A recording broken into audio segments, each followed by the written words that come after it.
All right, ladies and gentlemen, welcome back to the Patch Notes podcast, your one-stop shop for esports news, gaming patch notes, and the occasional interview or two. I, as always, am your host, Alex, aka Overlord.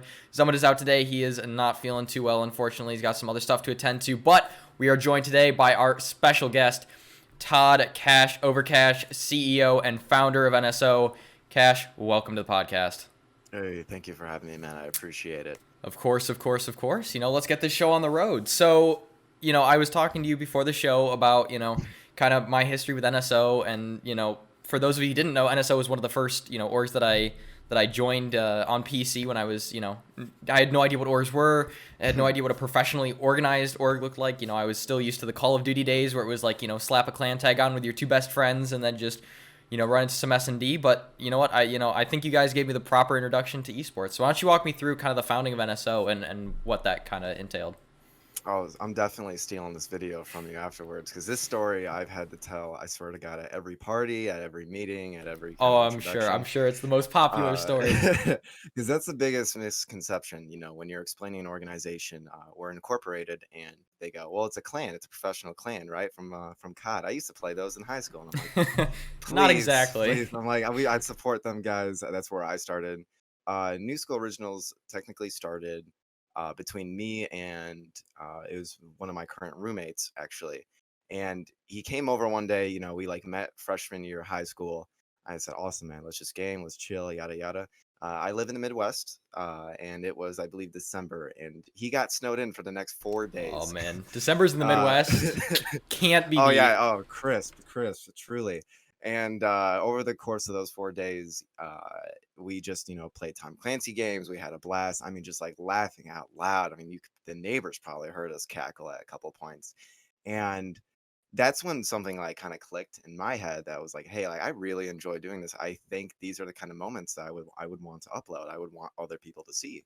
And then, flash forward, I'll say about 2 years.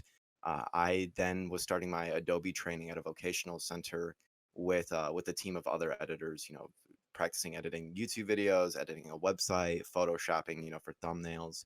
And I'm like, maybe we could actually turn something that's into not just a stream team or just two guys, but maybe we can actually turn this into a company.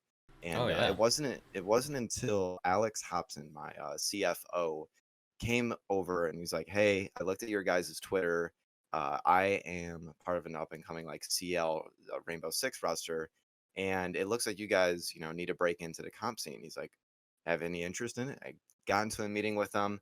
I laid down, what I would ask for requirement wise, and apparently a lot of orgs in this scene ask like the numbers he was giving me and the presentations he was showing me Yeah. from other orgs was like, Yeah. oh, we want 80% of your winnings and Yeah, your that's social yeah, security that's number. crazy to me. Yeah. That's crazy to me. Those requirements are Oh awful. yeah, and so that's really how it became a company. I was like, dude, I Yeah. want like 10% and it's going to be put in a bank account so I can recycle it for your next admission fee. Yep. Like that's it. That's Yep. it. That's And that's so the we spoke that's to our lawyer Carlo, and now it's New School Originals Incorporated, founded in nice. Illinois.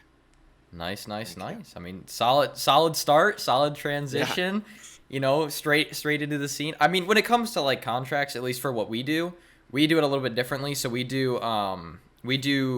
20% of the entry fee and we'll take 20% of the prize pool. And then basically the more you Uh-huh. win, the more we'll cover of the entry fee, and maybe the less we'll take at the prize pool, and then we'll kind of scale it as needed, just to kind of build up trust. Because like the whole thing for me is like I'm a very trusting guy, right? Sure, sure. But the scene to me, it's been very up and down in terms of like trust. Mhm. Like you gotta there's gotta be giving and receiving there, and Absolutely. I think you just kind of gotta work that up. So I mean, what's been your relationship with the Rainbow 16, at least thus far? So Rainbow 16, good question. I've done what kind of got me into wanting to change this over to a company was I've done everything. I've competed in Halo, I've competed in COD, I've competed more so in console Rainbow Six Siege. I did compete for a short period of time on PC. I've also casted for all of the above. And what kind of like, broke me away from that was when you go home and you scrim from like, 6 p.m. CST after working, 7 to 5, and then like you're falling asleep at midnight after two or three scrims and you're barely eating or like it's not good food for you, it took a toll on my health. And I'm like, you know what, I'm a better businessman than a player at the moment. So let's switch this dynamic. Rainbow Six, I think, has one of the most, I want to say, interesting esports scenes because Oh yes. yeah, Understatement truly. of the century, right there. Because you've had a scene that has evolved. I mean, just immensely. You've had it to where Xbox used to be, where the pro leaguers began, and then you had it switch over to where Xbox is now the training grounds before you switch over to PC because you have, playing in a Go 4. Look at my hand cam, and it's a mouse, and it's like that's a little rough there. I don't think that's allowed, but carry on what you're doing. It's working. Oh And then yeah. they switch over to PC, and now you got them, pushing CL. So we dropped ESL, which was massive. We're, I think, one of the first titles to do such, and never a dull moment. Never a dull moment. That Mostly is anxiety very, filled, very true. really. Yes. Yeah. I don't know. I've had a severe love-hate relationship with the Siege Mm, community. I mean, mhm. it's obviously it's built me up to what I am today. It's built you up to what you are today. I'm sure. It's been a major factor in success. But like, it's really hard to ignore the negative sometimes. I mean, Yeah. we brought on a league, Catalyst Siege League, and we just had to shut it down because like some of our people were getting death threats and like, it was Yep. we were yeah. It's just it's a very sliding scale of community, being positive versus negative, and I feel like toxicity has its role for sure, but it's always prevalent, I find, in the more competitive games, and especially in the Siege scene, where I think it's just been kind of I mean, it's been going for 5 years now, so I mean, Yeah. at this point there's really not an end in sight, at least thus far. I would have to agree with you there. I mean, I think we are just sheerly passionate. Now, whether or not that passion, yields good results or Or negative results, not so great you have results. yeah, you have the praise where it's like, "Oh my god, I love what you guys do. I love how you guys play, yada yada." Or you have the guys that are like, "I'm gonna kill you and your family in your sleep," and it's like, can we please find a middle ground? Like, I want constructive criticism, but everyone wants affirmation when they do something well. One of the scenes I like to point at whenever I'm feeling kind of down or low, I'm like, at least we're not Gears players, right? Like those guys Oh, yep. are. I'm like, you want to They see are Hell in a the Cell worst. WWE? I'm like, those lantern. I'm like, that's what COVID took away from me. It Yeah. wasn't the ability to go to a movie theater. It It wasn't was the the ability Gears to go to a restaurant. lanternies. Yeah, it was the Gears lantern when a kid stands up and does this, and Oh he's all man. of 6 inches away from his competitor's Yeah, face. I'm like, that's those are the moments oof, that I kind of truly. miss, but we do look, I'll say, faulty as a community Yeah. when Yeah. that's applauded. So No, pick your yeah. poison. We all have one. I totally get that. I mean, conventions to me are such a big deal, and they really like Mhm. helped grow my love of esports, my love of video games. I mean, I remember I think it was like my 14th birthday or 13th birthday. My parents were like, okay, so anywhere in the U.S. you want to go, weekend trip, go. And I picked San Antonio for PAX South, and Right. oh my gosh, I had a great time, brought my laptop, and I felt so out of place setting up a laptop while everybody had like brought in their custom rigs and like in like the foam Yep. sealed Yep. sealed Phone carriers. cases. And then that was right before Fortnite had blown up, so that was like season 0. Like, it was still supposed Okay. to be like a wave survival game, as opposed to the BR that it is now, or the massive Mm-hmm. BR that it is now. Yep. And they had like a Fortnite tournament there, and it was like a bring your own computer, and I won it by bush camping, and I will never be more proud of myself in that moment than I will ever be for the rest of my life. I won a keyboard out of it. I got a medal. Oh, I felt awesome. But I don't know. I just being in person at a convention to me is a totally different thing than sitting in Discord with people and interacting, right? Because it's a whole nother level. It's not only do you have the love for video games and the passion for video games to sit there and talk about it like in a virtual call, but you are there in hmm person for the sole purpose of you love video games and you want to be a part of that culture. And I think that's just a beautiful thing. Oh, absolutely. I wholeheartedly agree with you there. The big thing I think is that we look very in place with, say, like sports fans. You have, oh, come over Sunday night. You've got, 9 to 12 people, and they're all just screaming and hollering at a TV. And it's just because they're passionate about the game. They're passionate about what's happening. When I do that in a watch party, because we'll host watch parties for our teams to play, people will look at you weird, like you grew a second head. Yeah. And like reality, we are just as passionate, if not more, with every round, every shot, every like intense moment. It's why casting is so big. I feel like casting is one of those that make those conventions, even better. Oh, for sure. And I think that's what conventional events are missing is like this kind of having an analytics side and having a shoutcaster, just really pulls it all together. And then when I watch like say like football, you're like, yeah, he's had a good season, Yep. and I'm like, That's it. I'm like, you get paid a lot of money for that sentence. Way to go, man! You're doing great. Keep it up. Yeah, I don't know. Uh, Yeah, I feel like the yeah. emotion is what brings it, right? It's like the emotion of the casters in that, and that's one thing I had to learn when I had my foray into like casting and into like doing work for SCL and my own league Mhm. CSL, or what was my own league CSL. And I think I may have done SCS once, I'm not sure. I think I just did SCL and CSL, but bringing that emotion, bringing that passion, just being like, oh, and he scores the third kill, like bringing Mhm. that emotion to Mhm. the scene is just something that is so lacking in maybe say traditional sports, with the exceptional, like, oh, the crazy moment. There are always crazy moments in video games. There's never not Absolutely. a Yeah. crazy moment. So I think it provides such a potential and such an energy that people just are so naturally passionate and attracted towards it. Oh, I would think one of the biggest things is that esports is discredited despite having billions circulating in the environment, because it's still so new. Investors are very afraid. And I mean, Oh like when I yeah, say investors, there is millions and millions of dollars within this scene, but Dan that's Gilbert. nothing. Yeah, that's nothing compared to other environments, to other, industries. So when they go, okay, well, it's only really been alive for a decade. Like, do we want to pool money in this? Is this going to go anywhere? And so even breaking that barrier to entry is like the reason why they're never Yeah, going to look at that, us and that's go, that's crazy to me. yeah, they're never going to look at us and go like, oh, their casting, is what we should be putting into our other sports, or their marketing is what we should be putting into their other sports. In reality, we actually do have a lot of textbook, not only, passionate things, through the love of the region, but in the business aspect as well, Oh like yeah, nothing but thriving potential. yeah. I think there's crazy untapped potential. However, I will Hmm. caveat that by saying that I do think that traditional mainstream esports, at least as of 2019, is in a huge bubble. It is in a Yeah. huge bubble right now, especially the arenas. That's what kills me, right? Because I know we were talking about the conventions, right? But Hmm. that you can't I would say if you're going to use arenas, you should do something like the Little Caesars Arena in Detroit. You should do something like Hmm. multi-purpose, that you can use it for events, you can use it for hockey, basketball, what have you, right? You can't be creating these venue spaces exclusively for esports, because the reality is that as much as I love esports, as much as I want it to succeed, there's not a ton of money to be made in ticket sales, at least not during the pandemic, not before the pandemic. And I do think that hopefully in the next couple of years, we're going to see that bubble kind of even out. And I Hmm. think that, and unfortunately, like, it sucks to have to say this, but I feel like esports players right now are overcompensated in terms of contracting work, right? Like, the money just isn't there from the investment side for those contracts to be worth millions upon millions of dollars, right? Oh, And absolutely. I hope that one day they are worth millions of dollars, because that would be awesome. But I feel like right now, unfortunately, the money in the scene just some of the money in the scene doesn't justify where it's being spent and how it's being spent. Oh, absolutely. And that's why you see orgs dropping their rosters, is that, you need to have a return on your investment. You need to be able to see, some kind of green flow, before, because of course, spend money and make money. Everyone knows that Oh common yeah. phrase.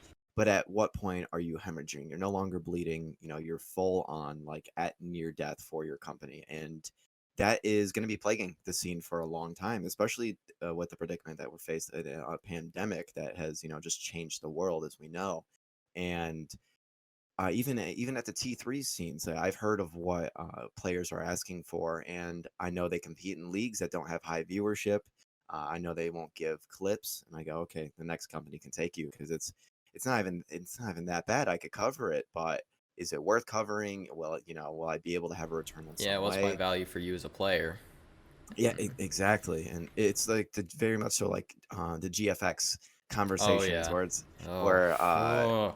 I can pay you in clout, and it's like, Oh. yeah, you can pay me in clout. I love paying for my I'm, food in I'm clout. I'm Where sure. to Yep. Clout definitely puts meat and bread on the table. Definitely. yeah, yeah. Like an Definitely. influencer, pay for Yeah. this meal, everyone. Let's let's enjoy it. Eat up.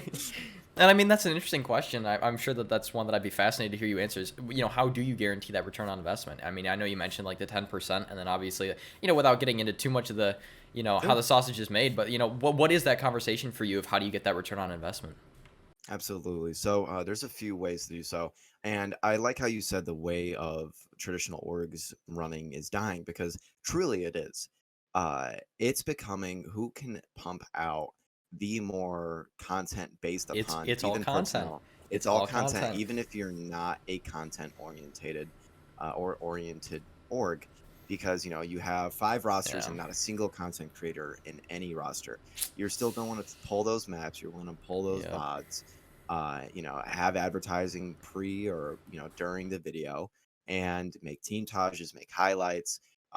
We actually had Tanner Stark, one of the founders of Disrupt Gaming, on retainer for a short while as a business consultant for New School Originals, Oh yeah. and he was explaining to me without really getting into what he informed me of was that, oh, we would pick up a guy on a competitive roster because we knew his best friend was a content creator 10 times bigger than our biggest content creator. And if we can get Oh it yeah. in good with him, For it's sure. all about connections. And unfortunately, you got to play, a dagger, That's yeah. under your wrist once in a Yeah. while. I mean, that's what's crazy to me is like, I don't think people understand how, and this is gonna sound even more counterintuitive, but like Mm, how almost tightly woven, but how exclusive the esports community is. Like you got to know somebody who knows somebody who knows somebody, yep. and I think you really touched on something with content that we've been trying to emulate as well. I mean, we brought our first content creator on, Sweet. She's an awesome content creator.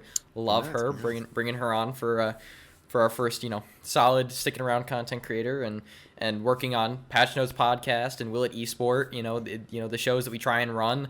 And I think you're right. I think we are seeing a shift towards more content-oriented esports. It's not, pick up $1 million investment, pick up a team, and then start hemorrhaging money on seasons. You gotta start looking for that positive return on investment. And I think that 100 Thieves has done a great job of this. I will keep singing Oh praises yeah. of them till the day I die, but I think they have done a phenomenal job of leveraging content, apparel, content creators. Like I think, and at this point, a lot of amateur, and I think that's a sad reason why we're seeing a lot of the leagues, at least the amateur leagues for Rainbow Six shut their doors. Is it's Mhm. at this point you have a better chance of getting discovered and picked up by being a content creator and being good at the game than by being on a team competing regularly and working your way up, as it were. Like I just feel like we're seeing a shift in almost the esport meta, if you will. Yeah. Of like you're moving from more team based to more content based, and you gotta kind of figure out how to manage that. No. Absolutely. It's very much so like the Shroud way of Oh yeah. getting big, where he started as content creator and I mean just slamming in pubs, slamming in competitive. Teams noticed him, picked him up. Cloud9 was, I believe, the last roster he ever signed with, and then retired from such, had such a large notoriety from his secondary entry positioning, and was able to turn content creating into a competitive scene. Took a big name for both, and then retired entirely from the competitive scene. He used the notoriety from such, and he is just, I swear, the next trillionaire that we all know and love. Oh yeah. And yeah, it's a difficult shift. It absolutely is because one, this is a terminal illness upon your LAN orgs. Because hey, what Oh can I yeah, for guarantee sure. you? I can guarantee you, Totino's pizza rolls right here on all five of our guys' shoulders. That's not a thing anymore. So now you have 100 Thieves. I'm happy you mentioned them because that is, one of their bigger sponsors, Totino's, Cash App, and they were able to not only get deals with them, they bringing non-esport oriented industries into this scene, but they put their logo before clips, before like 8-second clips on their Twitter. They put their name on really everything, and it like truly does make investors comfortable taking that step into a scene. No longer are they dipping their toe in the water; they're just jumping right on Jumping in, right in. and it's a change in dynamic. It gives us Oh yeah. power. Oh yeah, and I think the endorsement from Drake didn't exactly hurt either, in terms of 100 Thieves and their whole plan. But I don't know. Yeah. I think it's crazy to me, and I think 2020 definitely created a lot of amateur, you know, like prospective org owners, and it's crazy to me. Like I'll take the example of there was a personal content creator friend of mine, right? He was doing very well. He was pulling, averaging maybe 30 to 40 viewers a stream. He was doing pretty solidly for himself. And he was working with us at the time. And then he was like, you know what? I think I'm gonna go off and do my own thing. I'm gonna go branch out and make my own esport org. I've got friends. Friends should be able to help me. And I kept telling him, I was like, dude, friends are not the same thing as business partners, right? Hmm. You do realize you're asking them to commit to being there for you, working hard for you, and making sure that everything is running well for you. Like it's a completely different dynamic. And he was like, I know what I'm doing. I know what I do. I know what I'm doing. And then not even a month later, it was like 3 weeks later, he was like, yeah, my friends just, wouldn't get behind me on it. And, we just kind of stagnated out. And I feel like that's, as we're coming into 2021 and, as we're seeing the vaccinations roll out and as we're seeing things return back to normal, as it were, Mm. I think we're gonna see, that market, that the one that grew over quarantine is gonna very rapidly shrink as we're gonna go back to the people who like actually want to grind for it and want to get to that point. Yeah, I do think it is definitely oversaturated in personnel when it comes to working positions. Everyone wants notoriety. No one wants to do the backbreaking work. Everyone wants the Yup. flashy title. Everyone wants Yup. the nice car. No one wants to take the risk on the investments. Sacrifice your time. I actually replied to a tweet. The owner of Dark Zero. And I actually have some things in common with him. He was previously an investments banker in the mortgage department of, I think it was Wells Fargo. And Interesting. Yeah. yeah, I'm a universal banker for First Midwest Bank. Just more of a regional bank, not an international as such. But uh, one org, I cannot remember their name, posted a position stating that this is unpaid internship. And he actually quoted it and said, you need to understand esports is still, a baby Yeah, industry. it's still very, And very new. your investment is your time. Your return is how much that company grows, how much you're able to Yeah, fly with it. and the value that you And get along the way. I mean, yeah, like if you decide to leave at that point, if you put in the time and the effort, orgs will be lining up around the block to try and get you to be one of their personnel. Yeah, I totally get what you're yeah. saying. And one of the things that like I do personally, and as the org owner, I'll be like, listen, I will help, tune up your resume. You can use me as a reference. I will vouch for your technical skills, whatever position I have them in. For example, my IT guy had to reach out to me and go, listen, they need a reference. They will be calling you. Of course, full name, address, phone number dropped, right then and there, because one of the things I have to guarantee is you work for me in a business perspective, even though it's not a guaranteed salary at the end of the day because of, still being so new, is that I need to be able to, make this worth your while, an investment, on your time. And being able to vouch, at least in a very specific area like that, I think, is worth more than what I can kind of put into words if you have a strong enough reference doing so for you. Yeah, no, I totally agree with you there, and I think that I think that unfortunately, at least in the amateur areas, what we see is a lot of like, or at least what I've seen is a lot of jumping, right? So it's like, oh, I'll stick Hmm. with this org for 2 weeks. They're not, growing fast enough. Hop to another org, and it's like it's those long-term time investments, provided you are putting the work in and people are seeing it and valuing it for what it is. And again, you were saying like that return on investment is building up that org, right? And I think if people see that, then that's what makes you valuable as a person. That's what makes you valuable in that career position, right? And I just think that not enough people kind of understand that or understand. I feel like too many people are focused on the video games and a lot less on the business side and what Hmm. it takes to run it, right? And what the considerations are at the end of the day. Yeah. Oh no, absolutely. I like how that last sentence. Too many people are focusing on the video games because it, you know, say Siege starts to tank, just overall in PL and CL and T3, just everything starts going sideways. We know the Ubisoft director of, the competitive scene has unfortunately, done fatalities to their other Yep. titles. I think it was what Uh, Brawlhalla and something Brawlhalla, else. For Honor, Yeah. and there may have been a third one, or no, we like memes were made about us being Yeah. potentially the third one, Yeah. and like it would be heartbreaking if NSO had to leave For Siege, sure. but I would still let my content creators play it. We can all play it, have fun, but it if the passion is there, how unfortunately, if the ability to eat is not, you need to be able to pick, which one, because dreams are dreams until you take a hold of them and you do some, I'll say, rationale, because everyone has their goals, but not everyone has a strategy behind them. Yeah. There's goals and then there's realistic goals and then there's Hmm. Hmm. business considerations. I mean, recently I had a very similar experience to that with Rogue Company. I mean, Yeah. so the game started out very promising. It was holding good numbers. So I was like, okay, let's get into this. Got ourselves a Rogue team, Rogue director. We were looking at Rogue content creators. Um, and then one day I just took a look at the numbers and I was like, man, these numbers are stagnating. The game is really dying. The viewership isn't popping up to where it should be, and just things aren't looking good. And I offered, I was like, so unfortunately, I think we are going to have to, shut down our Rogue Company side and kind of move things over. And I was like, if you guys want a job anywhere else, if I see that your skill set fits well, I'll make sure that you guys are still gainfully Yeah. employed and making sure that you guys are comfortable. If not, I'll send you guys off. Wish you well in your future endeavors. If you need me for a reference, I'm there. I'm good. I'll vouch for you. And I just and everybody kept telling me like, oh, no, Rogue Company's just around the corner. Just you wait. It's gonna be awesome. Views continue to trend downward. They were like, oh, wait for season one. Season one dropped. Views continue to trend downward. We literally have a Will It Esport episode on Rogue Company, and they were like, yeah, they haven't really done a ton of advertising for it. And literally hours after we said that, Mr. Beast dropped a video that was sponsored by Rogue Company. Hmm.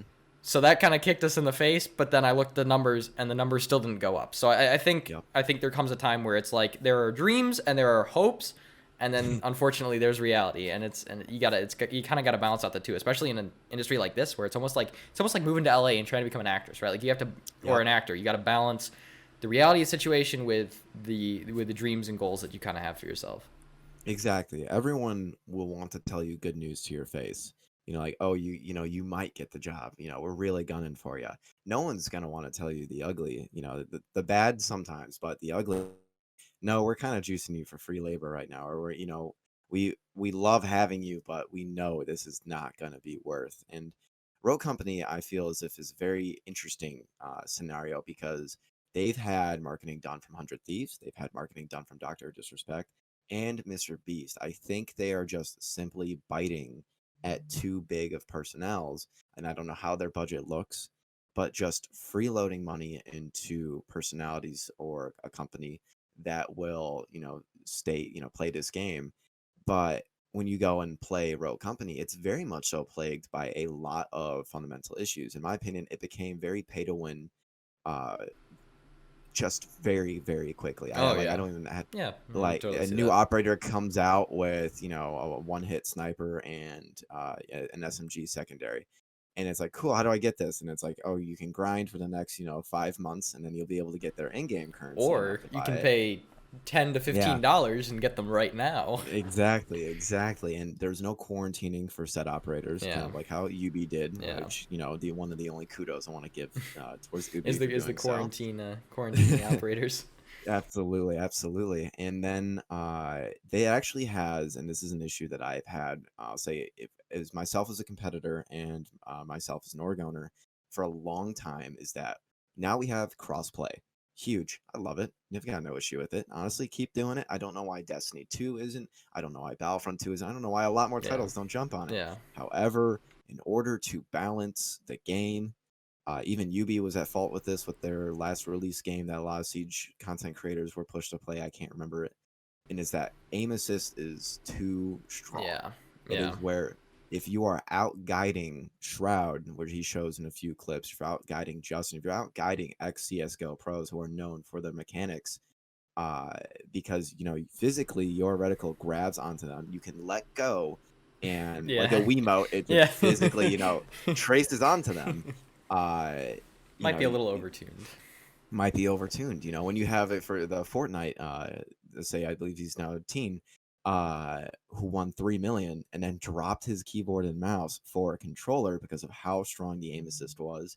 There's unfortunately a fundamental issue playing, and coming from a Siege background, it's really sad to see because Siege on the console gameplay has three, I'll say, adjustments for your sensitivity, which is huge if you're using a thumbstick. I mean, like, I give them credit for that, and no aim assist. So you truly got to see, if people are gunning and not, using a Zim, they are hitting their shots. Yeah, And yeah. yeah, I think it was one of the core issues that did actually plague Row Company because they had tournaments all the time.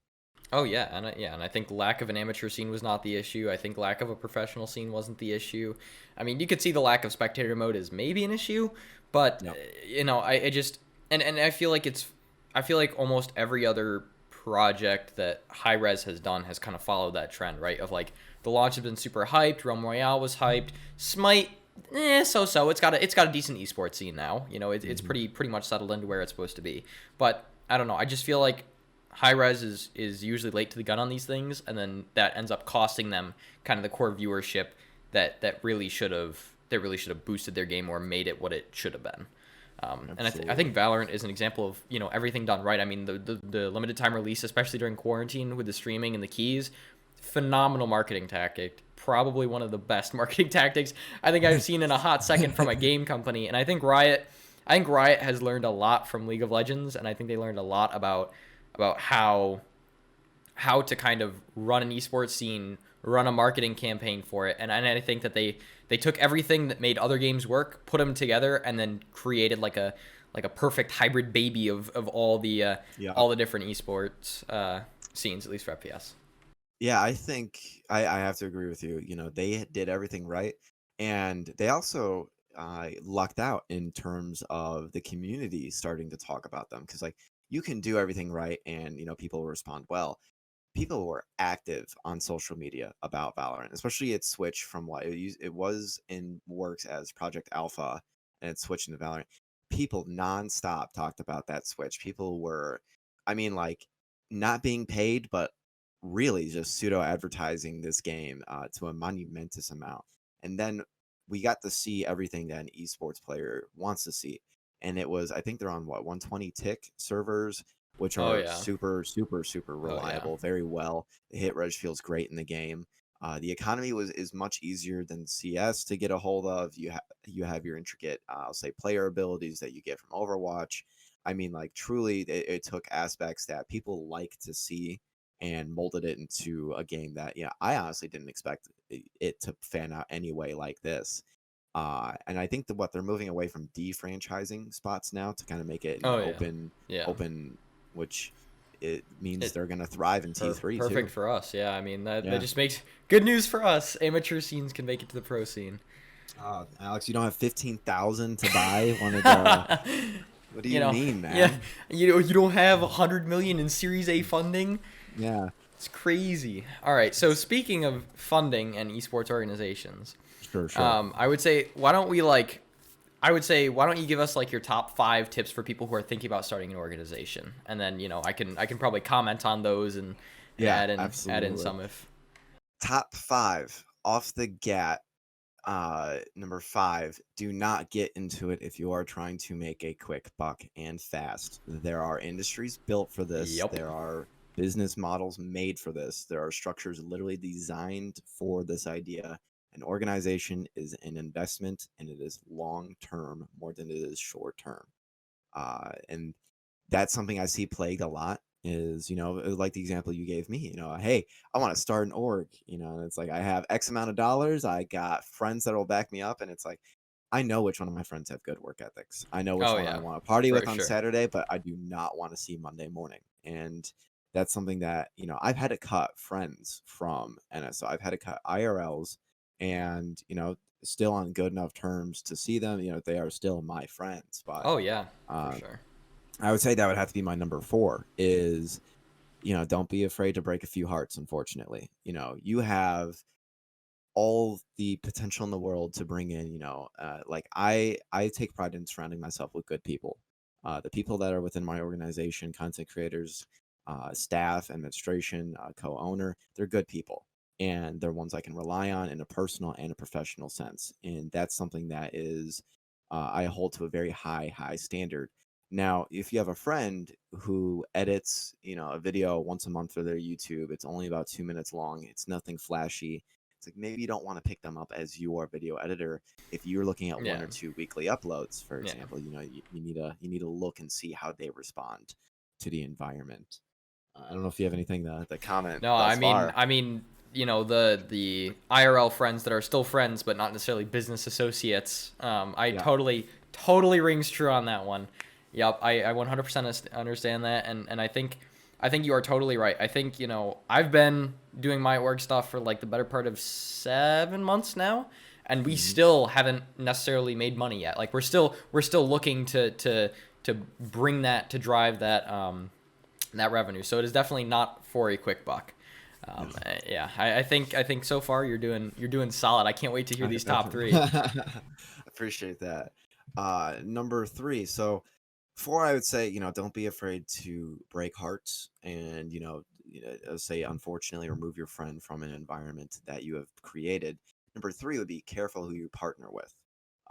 We actually almost went with Dash Threads because they offered us a deal that, I mean, was really, it'd be stupid of us as a company to To avoid, but refuse, yeah.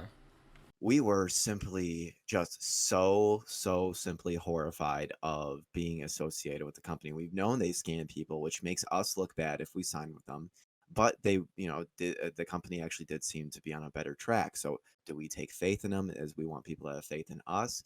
And the next day, we see an org of considerable size go, yeah, this is unacceptable. We're missing out on like 2000s of merch and like a huge forum about the issues they've had with Devin, the owner, and dropped them. And I went, okay, that's our sign. That's our sign. And then they got bought out by Sector 6, all of a few weeks later than that. And I'm like, maybe that was kind of a desperate move by Dash trying to pick up an org that is growing. We were growing at a very rapid pace, and if you have an energy company, be careful who you partner with is a double-sided sword Oh because yeah, you have for sure. companies that will promise you the world and give you nothing in return. And then you have companies that promise you nothing, but you have these T3 orgs giving them everything in the world. Rogue Energy is a big example of this. I do not want, Oh yeah. yeah, you No. already know where I'm headed. Yep, I know exactly where this is going. I was in a group chat with the owner of Rogue Energy. I get nothing against the company itself. The issue I have with Yeah. them is that they give affiliation to everyone for a Anybody and one. everybody. Yes, exactly. It's like, I breed geckos, and it's like, here's your 1.5% code off of Rogue Energy, Oh please. my gosh. And there are now orgs that will legit point and laugh behind closed doors on other companies for being signed with X amount of these kind of business model. You have Rogue Oh Energy. yeah.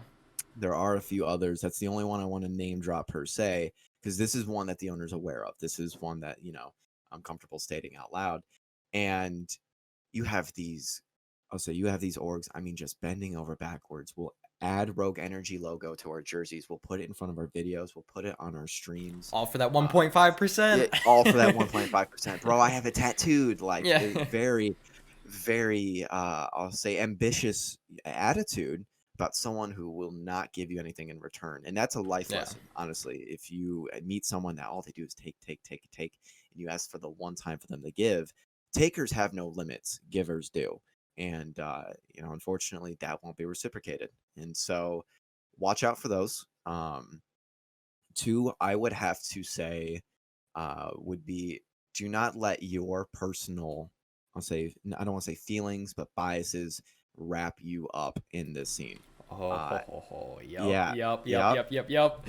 Oh, I, Yup. I like this player, so I want to pick this player up. Well, that player doesn't get along with any of the four you put him in that roster. Oh, I like this content creator. Yeah, that content creator just called his whole entire stream the N word. It's very much so. Like this is where the heartbreaking comes in, but now in a more professional sense. I, for one, I have no issue saying this. I hate League of Legends. I Yeah. despise the Yeah. game. Some of my players play it. Some of my content creators play it. I've got no issue with that. For me, I hate it. It's just Yeah. not my game, Yeah. and it's one of the I respect the game as an esports, and that's where that my personal bias gets chipped out the window. The league team wants to be picked up. They meet all of our requirements. Sinister, my head of esports, states, this is a good team to pick up. Then I'll sign them the DocuSign papers immediately. Have them sign, initial, check, and call it a day. Even though I myself am not a fan of that esports, that's one of those things where like Rogue Company, I was so disheartened with. Man, I loved playing Rogue Company. It was a fun game.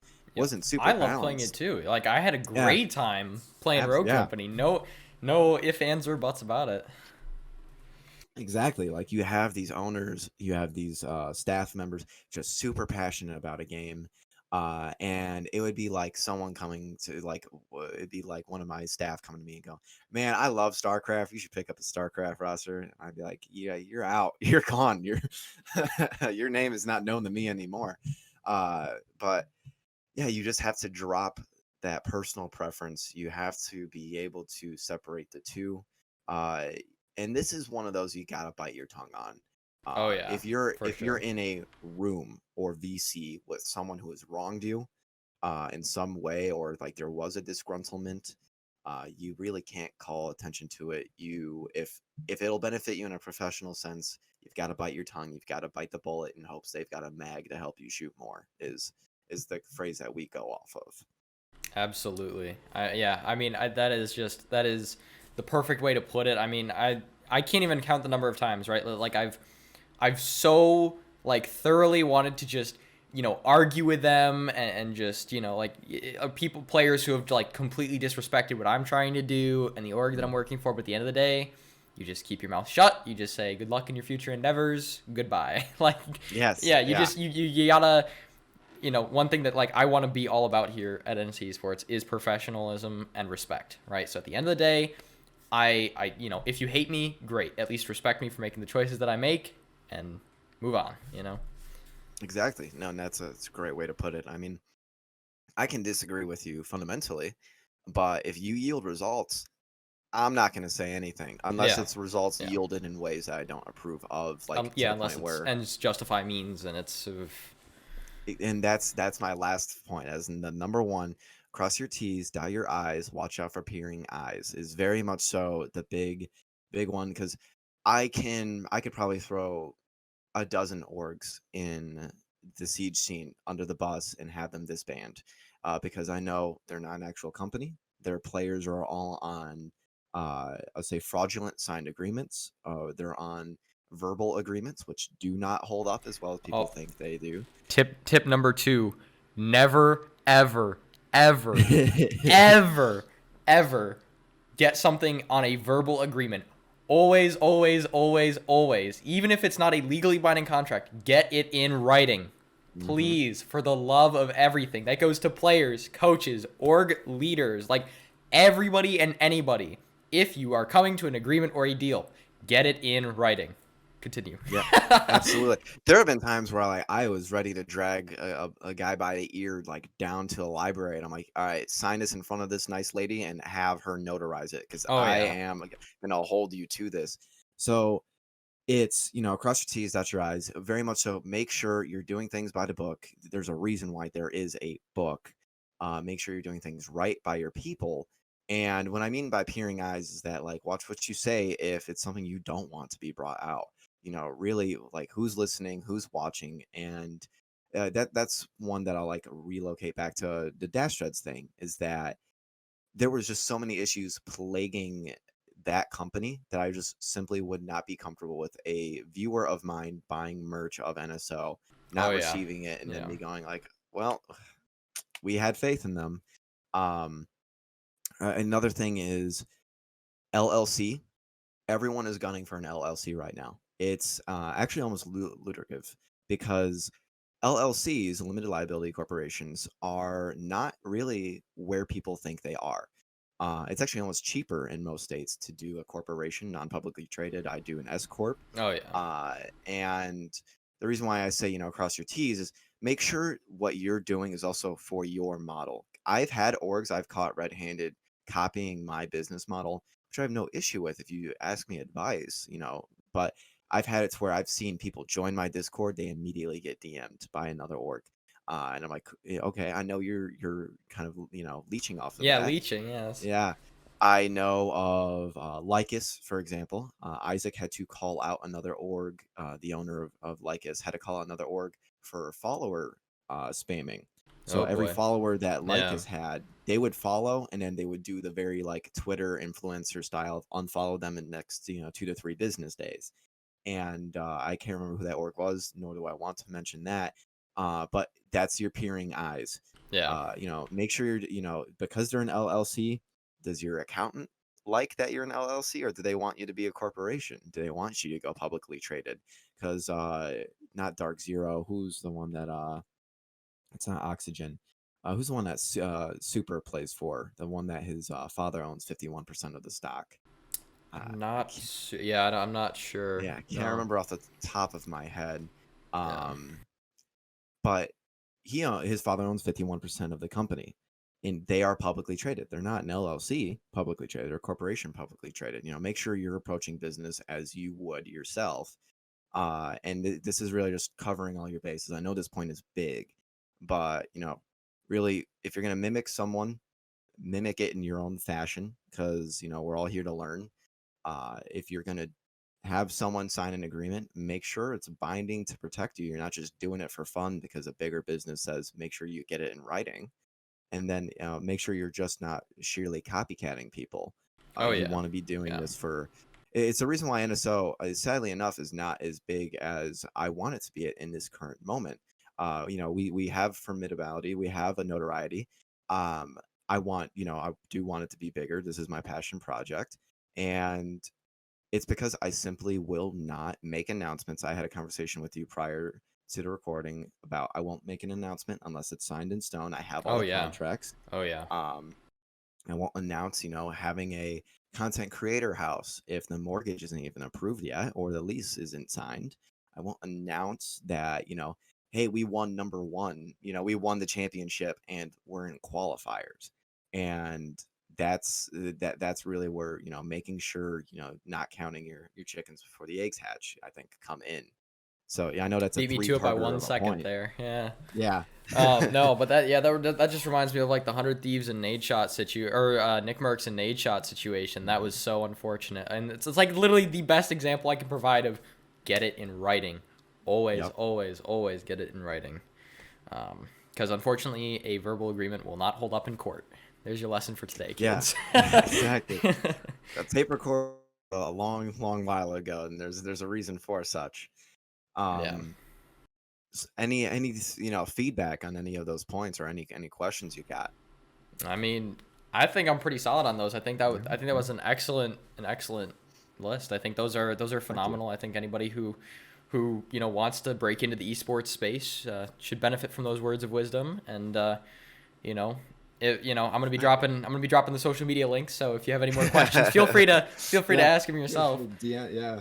I've been Oh, asked so many things. I got asked, I think it was by Gino, about I used to model and he wanted to break into the modeling scene. nice. I've been asked about competing and how did you do it? And my quick fact: didn't eat, didn't sleep. I'm like, Yeah. if you're okay with those two, get involved. You got a bright future ahead of you, kid. Things of that. Honestly, I think one of the nicest things about being an org owner or being affiliated with an org is people you meet and just the backgrounds you hear. Oh yeah.